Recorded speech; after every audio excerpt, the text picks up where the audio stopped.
Walah. San. Ora kira, ora nyangka. Lah kok malah kowe wis ninggal dhisik. Aku gak tinggal dhewe, San.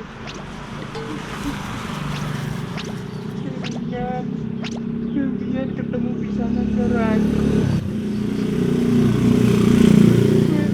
Ora soleh, ora duwe bala. Ning jerone pakir. Wong kowe mbiyen ki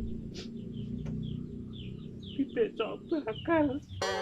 Tapi semono kowe tak openi sampai gedhimu semono, San. Saikimu kowe ninggal dhisik. Kelingan dolanan bareng.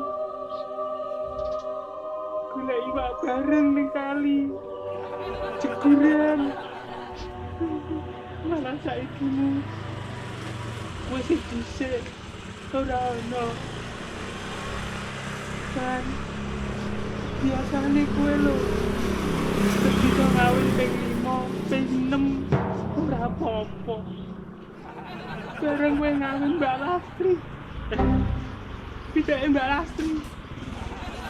Pisane kok ya modar lho, San. Wis tak elingke. Tahun ini ngetrotne alon-alon sithik-sithik wae. Ora kok mbok rok kabeh ngono. Akhire kowe sing mati to.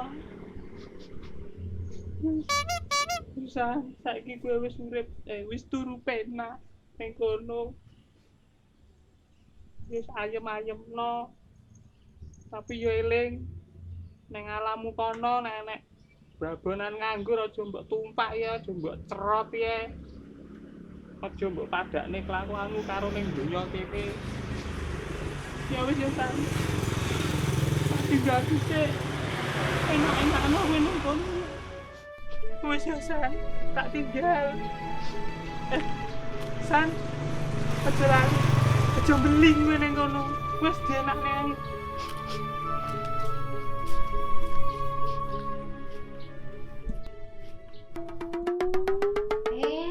Jajal nyetel kaset kok ngene sastro mumpung omahe sepi putri yo gak ning omah.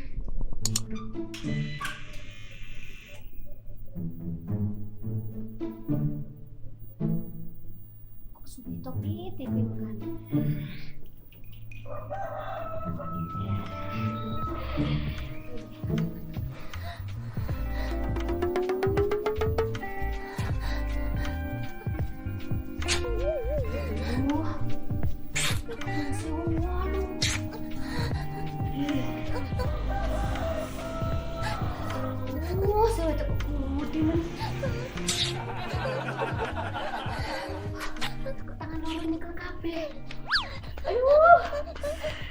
Serangane ngarep guri. Yo rasane ngono ki.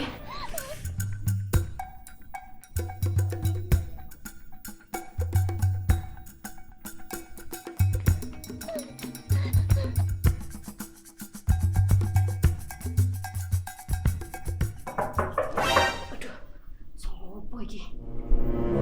Nganggo wong tok ae. Mbak Asri. Suarane sastro toh. Gak menak-menak wong iki. Agek kebut-kebut. Nggih. Mbak Asri. Enak apa to, Tro? Ganggu ndelok film ae. Cek lagi kembut-kembut kok wis bobiak. Mbah sampean kembut-kembut, mbah sampean kenduk-kenduk, ora urus, Mbak. Sing penting aurene njaluk tanggung jawab sampean. Lah tanggung jawab apa, Tro? Kae pitikku, mari ngawin pitik sampean, modar kae kejet-kejet. Terus urusannya apa karo aku? Yo, njaluk ijol. Wong bar ngawin pitik sampean terus mati ya pitikku. Kok sik, Tro? Iya lek pitikmu mati bar ngawin pitikku. Lah nek bar dicokot ulo? Ora mungkin, Mbak. Wong pitik kowe lho, turune tak tumpangne ning kasur, tak keloni. Paling pitik sampean kuwi sing gak steril. Mung carane menungso ngono, pitikmu iki bau lawean. Iki gendeng kok to, Tro. Wong pitik kok mbok padakno karo wong. Paling pitikmu gereng mbok ge ngawin pitikku. Ora mungkin, Mbak. Pitikku arep ngawin wae lho tak jamoni. Wis pokoke iso ora iso aku njaluk ijol. Oke, tak ijoli, Tro. Tapi ragate lek ku ngawino pitik, ijolono kabeh. Remuk.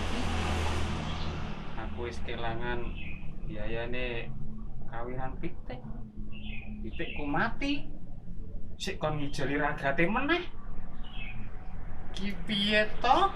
Lah mbok to ki?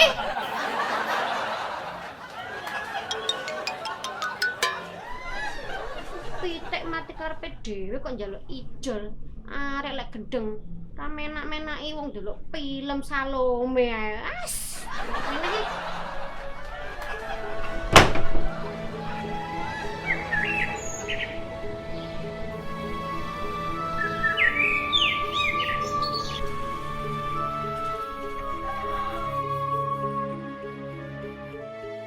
Lah iya, sing jenenge rezeki kuwi nek wis digaris lurus, ora bakalan mbok. Contone kaya aku wingi, ora sampai sedina wis oleh 200.000.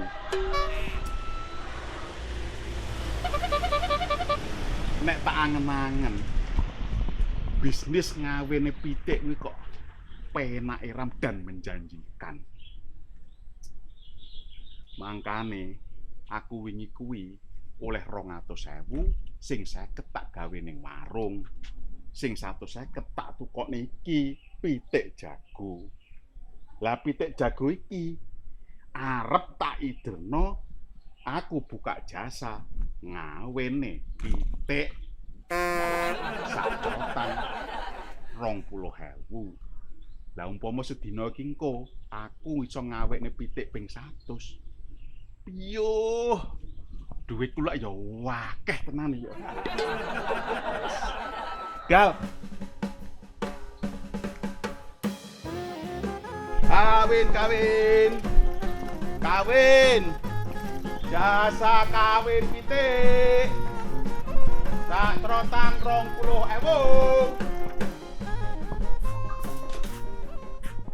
Walah lele. Nasibmu. Wis kowe iki pikiranmu rada owah. Nenek gedang ceblok. Wis.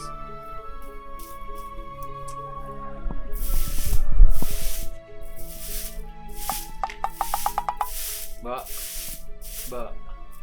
Mbak. Wis kok metu, wong ya wis mbok mik kecilikan ngono lho.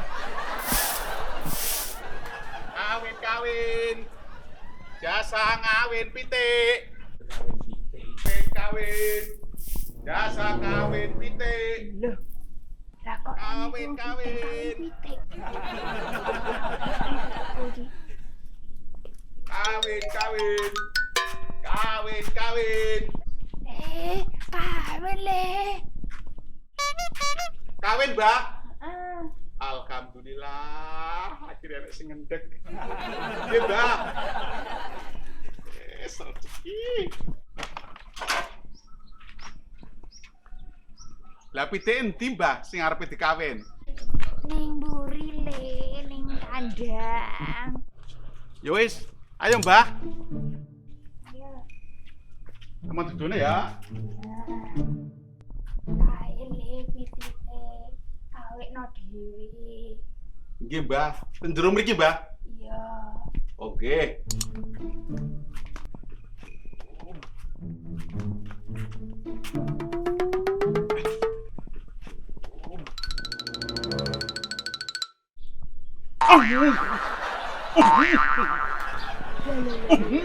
Lah kok dijembeng-jembeng ngono pitikku.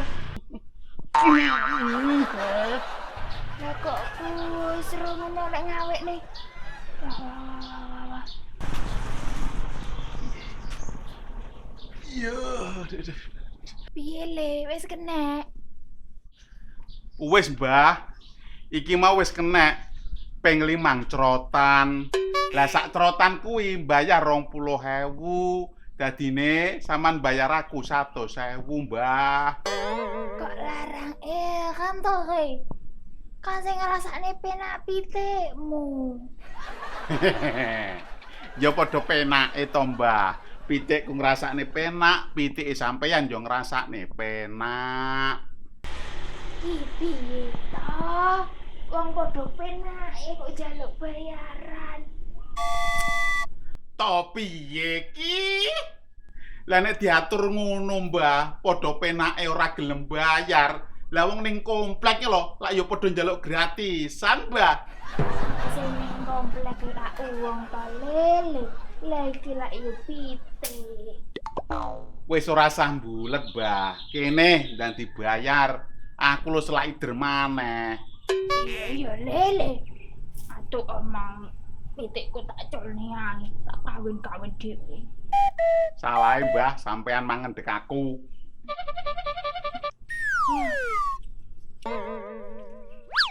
Lah sing.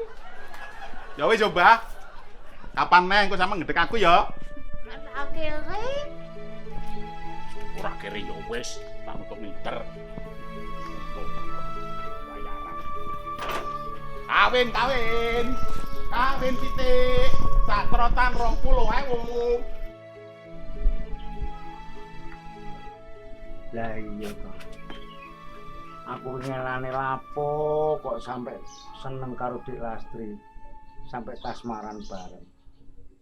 Kudune aku ngoco. Piye wajahku kaya apa? Pancen aku iki goblok tekan lahir lho. Sembarang grusak-grusu ora tak pikir dhisik. Ngene iki engko nek aku ketemu Dik Lastri lak wisin aku. Oh alah cuk. Kawin pitik. Sak trotan 20.000. Kawin. Apa maneh ki? Loh, kowe mah dibejot iki. Kawin pitik. Enek acarane Pak Dibejo iki. Pakde. Kene lho, mampira kene lho. Piye, Te? Apa kowe njaluk kawin?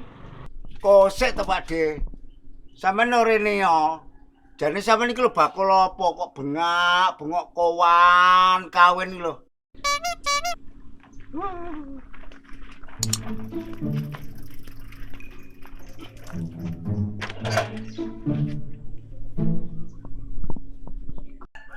Aku ora bakulan, Te, tapi aku buka jasa kawin pitik. Jasa kawin pitik 20.000. Sik to Pakde. Jane pitik ya kawin-kawin dhewe to Pakde.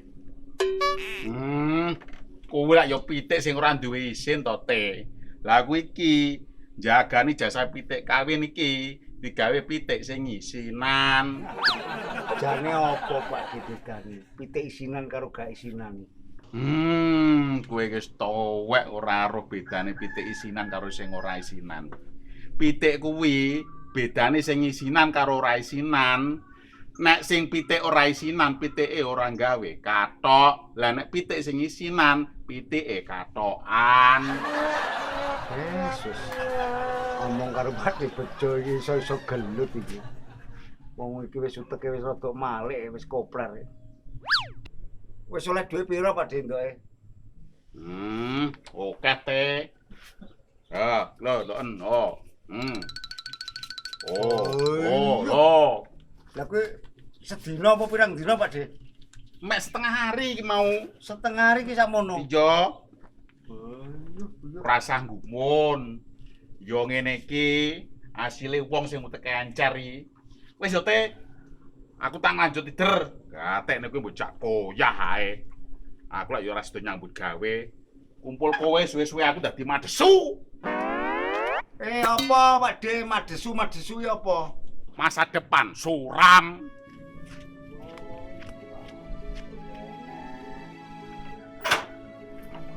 Kawin pitik.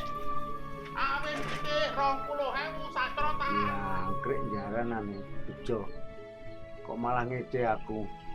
Pitan ana kowe. Tak ngeceki pitikku menawa ngendhok akeh. Tarmi. Halo Mi Tarmi. Ngendhok piro iki? 1, 2, 3, 4. Tarmi ngendhok 4. Sebelah mana iki? Ginem. Loh, kok gak nang kandange? Wis mesti dolan arek iki. Nah ya. Sing iki Saliem di angkrem. Saliem Nah, kandang yang terakhir titikku Betty.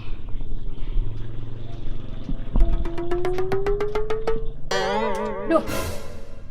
Biu. Opo iki? Kok sakmene gue dene. Gak layak. Pitike sastra langsung modiar. Lalu langsung dicerotne kabeh.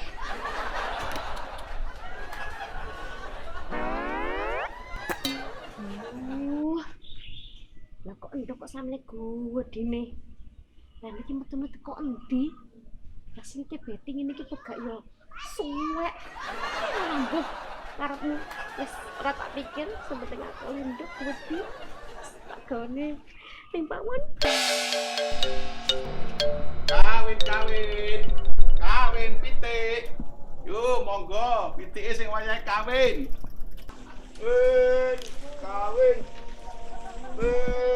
Kawin.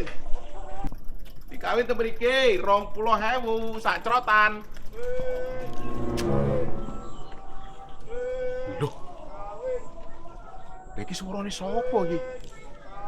Kok yo tau kawin-kawin iki? Rumangsaku sing duwe ide ngene iki mek aku tok iki. Mosok ya enek saingane.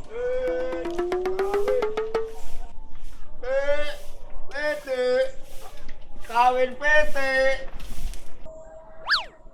Lah, rak tenan to. Dengkek RT iki sing nyanyi. Jangkrik Pak Bejo. Woi, Teh. Ayo, arep maju kowe. Arep maju kowe. Arep nyanyi aku. Kon arep nyanyi aku ya? Aku lho ora tiru-tiru Pak De. Aku lho mbok arep ngeterno pitik kuwi iki. Lah kowe lho arep ngeterni pitik ning ndi? Masih mataku lho ya melek Teh. Tulisanmu lho padha koyo ngene tulisanku iki lho. Lho, jasa kawin pitik kuwi tulisane padha 20.000-ne. Ah gak ero Pak De. Iki paling pokagaene arek-arek ngene Pak De. Tenan Pak De, aku ora ero sepurane Pak De. Tenan aku gak ero Pak De. Iki paling arek-arek ngene Pak De. Jane kowe apa ora iso to, Te? Nek buka usaha ora niru-niru ngene koncone. Sepurane Pak De. Aku jane yo gak niru-niru sampean Pak De. Berhubung aku yo iri karo sampean oleh duwe oke Pak De. Aku yo butuh mangan Pak De. Nah ngono lho Teh. Aku jujur aku malah ora apa-apa.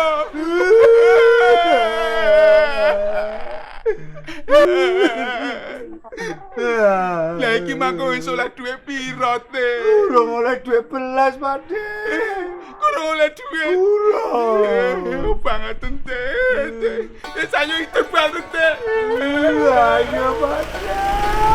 Ayo Pak.